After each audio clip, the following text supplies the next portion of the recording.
Para quem não me conhece, meu nome é João Paulo Guimarães Rosa, sou arquiteto e urbanista e eu vou te dar 5 dicas para que você consiga passar no seu TCC com uma nota excelente. Vou pedir para que você dê like nesse vídeo, dá um like agora para que você não esqueça. Se inscreve no canal e deixa aqui embaixo nos comentários se você está nessa fase do TCC ou se você já é formado, para que eu saiba. Mas essas 5 dicas, basicamente eu utilizo elas para avaliar os projetos, né, dos orientandos de TCC e das bancas finais. Esses projetos precisam ter esses elementos que são fundamentais para que você consiga ter um bom projeto. Então, fica até o final, que eu vou deixar a última dica para o final, que também é muito importante, essa dica. Então, me acompanha até lá, beleza? Bom, a primeira dica não poderia ser outra, que é em relação ao tema. A gente já sabe que o tema em arquitetura, né, a escolha do tema no TCC, ela precisa ser uma escolha relevante, né? Ou seja, esse tema ele precisa ter uma relevância social. Por isso que a gente vê tantos, né, hospitais, escolas, centros culturais, edifícios multifuncionais, porque esses projetos eles têm uma relevância social, né? Tem um impacto social muito grande. Mas eu quero trazer uma outra questão aqui.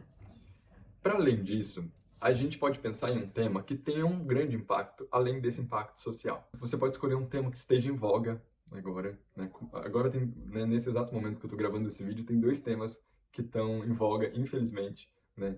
Que é a crise humanitária dos indígenas, dos Yanomamis. E você utilizar esses temas que estão em voga, além de ser, né, temas extremamente relevantes, esses temas, ele tá na cabeça de todo mundo, né? Então, ele tem um impacto maior, entende?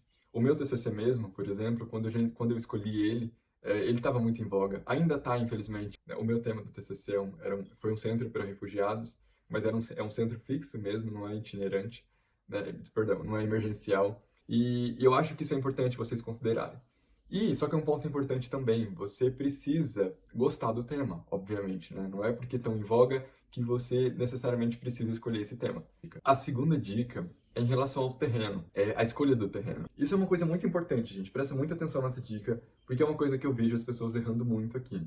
E aí, outra coisa, né? Todo mundo sabe da relevância da escolha do terreno, que você precisa escolher um entorno que seja um entorno coerente, né? Que tenha ter uma malha urbana que seja acessível. Acessível no sentido que tenha pontos, né, de acesso a esse terreno.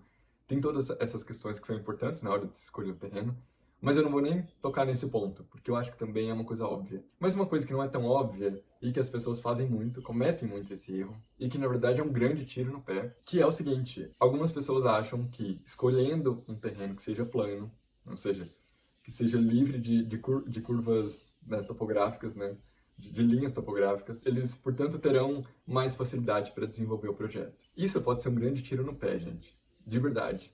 Terceira dica, que também é super importante, que também eu vejo muitas pessoas errando, que é na escolha do sistema construtivo.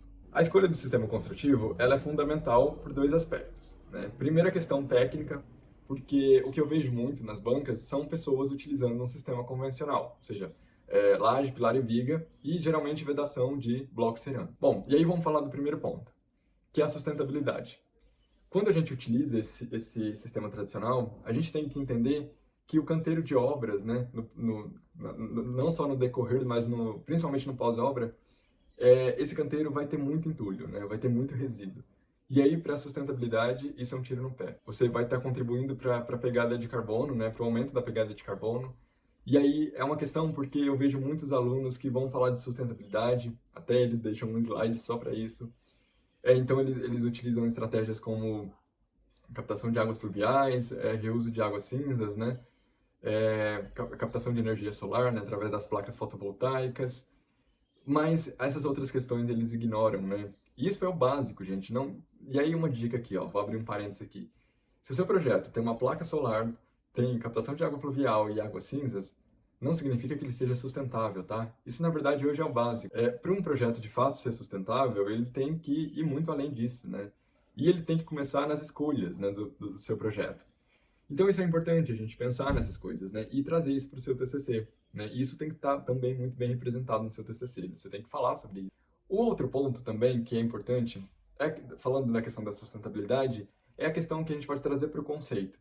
Quem me conhece aqui já sabe que eu falo sobre o conceito. O conceito é uma coisa que eu acho que a gente tem que ter muito cuidado, que é uma linha muito tênue, porque ele pode te levar para um abismo. Mas, ao mesmo tempo, se você conseguir usar ele, né, de forma inteligente, ele também pode contribuir muito para o seu projeto. A próxima dica é o que eu chamo de densidade arquitetônica.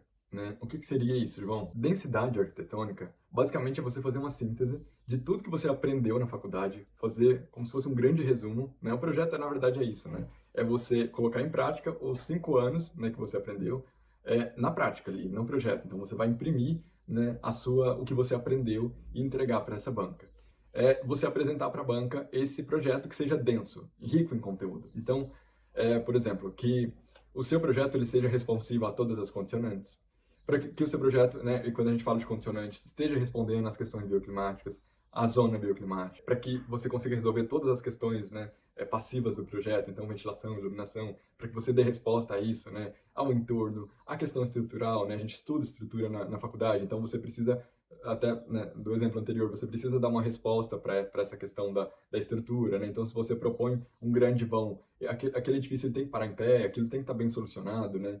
Então, tudo isso que a gente aprendeu, né, você pode até fazer esse exercício de voltar lá atrás e pensar, poxa, o que eu aprendi? Um outro erro que eu vejo bastante os alunos cometendo é isso, tipo, fazem um edifício e aí focam muito numa coisa e esquecem o resto, né? Ou seja, focam muito na edificação, na plasticidade dela, e aí o térreo fica abandonado. Então, aí eu fico pensando, gente, mas a gente teve aula de paisagismo, cadê o paisagismo? Um projeto completo, gente, é isso, é você pensar desde do portão, né, de como vai ser essa entrada, como vai ser esse portal, esse portão, não vai ter muro, vai ter muro, eu vou usar uma fachada ativa, não vou, né? E aí eu dei o primeiro passo, e aí, como que vai ser essa entrada? Vai ter um jardim, não vai? Como que vai ser esse térreo? Tem elevador, não tem? Entende? As coisas vão acontecendo assim, mas é preciso que você dê respostas para tudo isso. Então, isso que eu chamo de densidade arquitetônica. Quanto mais conteúdo, quanto mais rico for o seu projeto, melhor vai ser. Maior será a sua nota. Né? Então, isso é importante. A última dica, e fica até o final, porque já tá acabando, e é super importante essa dica, tá, gente? Porque é uma coisa também que eu acho que, assim, essa ganha disparada se a gente for comparar, né, qual dessas dicas os alunos mais pecam, né? E eu acho que essa aqui é a que as pessoas mais pecam. E ela é super importante, né? Então a quinta dica é embrulhe o seu projeto e presenteie a banca. E o que eu quero dizer com isso? Quando eu falo embrulhar, gente, a gente tem que pensar né, enquanto projeto como um produto final. Né? Então você vai fazer esse projeto e vai entregar um produto final para eles. Isso tem que estar muito bem embalado, muito bem apresentado. E aí quando eu falo densidade arquitetônica, também eu estou falando aqui, porque você faz um projeto, até aqui a gente discutiu sobre o projeto. Né? Então você vai fazer um projeto incrível, um projeto potente, só que aí esse é um passo importante, porque é como se fosse o comercial ou como se fosse o cardápio. Então não adianta você fazer um projeto potente e não ressaltar as qualidades desse projeto. Pensa nisso, isso é super importante. Então, até então a gente está falando de representação gráfica, de peças, mas é importante a diagramação também, gente. Diagramação, pesquisem referências de diagramação, de revistas, de pranchas de concurso, para que você tenha repertório nesse sentido também. Não vá atacando. Se você não tem muito conhecimento, né, sobre diagramação, você pode pesquisar, né, ou algumas referências para que você consiga fazer. Porque jogar as imagens na prancha, gente, não significa que está diagramada, não é porque você jogou de qualquer jeito, né? No design, né, assim como na arquitetura, tem conceitos, tem forma de fazer aquilo, né? Então é importante que vocês saibam isso. E hoje, né, a gente tem acesso a isso também no YouTube, na internet. Se vocês quiserem também, eu posso trazer um vídeo, né, sobre esse tema. Deixa aqui nos comentários, se você quiser. João, faça um vídeo sobre diagramação. Mas é preciso, então, que você tenha essa linguagem e que você represente, e que você consiga diagramar isso muito bem, tá? E por fim, essa também é campeã aqui de negligência. As pessoas negligenciam muito essa questão, que é a maquete física. Ah, João, mas eu não gosto de maquete. Gente, paciência, tem que fazer. Eu também não gostava, depois eu até fiz depois que eu me formei, eu fiz uma maquete madeira balsa, que é da Casa Sensorial, que é esse projeto aqui. Eu gostei muito de fazer, foi um processo muito delicado e que eu acabei aprendendo a gostar, então tenta curtir esse processo também. E aqui uma dica pessoal, tá? A gente gosta muito, né, quando a gente recebe essas maquetes na banca, quando a gente recebe uma maquete que seja mais minimalista, né? Eu vou mostrar aqui para vocês uma maquete já. Tenta ser um pouquinho mais minimalista que vai dar certo, tá? E uma outra dica, pesquisa referências também sobre maquete. Se você não tem repertório sobre isso, não tem como fazer de outra forma. Então pesquisem referências para que vocês consigam entregar algo de qualidade. E agora eu vou mostrar para vocês essa maquete que eu tô falando. Bom, galera, então eu vou mostrar para vocês a maquete da Casa Sensorial, ó. Maquete que a gente desenvolveu aqui para o estúdio. Basicamente ela é feita com uma base de gesso, tá? Volumetria de madeira balsa Então é uma maquete simples, mas que, ó, que a gente desenvolveu aqui. E vou colocar aqui, inclusive, ó, uma foto da casa sensorial. E aí é basicamente isso, gente. Tentem produzir uma maquete que seja um pouco mais minimalista, sem que seja aquela maquete mais...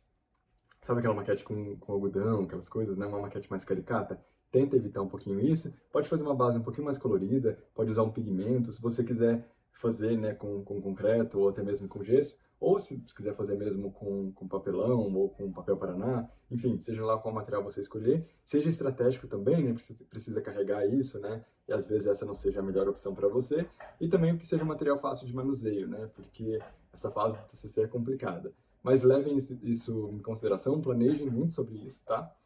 E é isso, gente, essa é a casa sensorial. Então, perceba que é uma maquete muito simples. Então é isso, galera. Espero que vocês tenham gostado desse vídeo. Se não deixou o like, deixa o like aqui. Se inscreva no canal e até a próxima.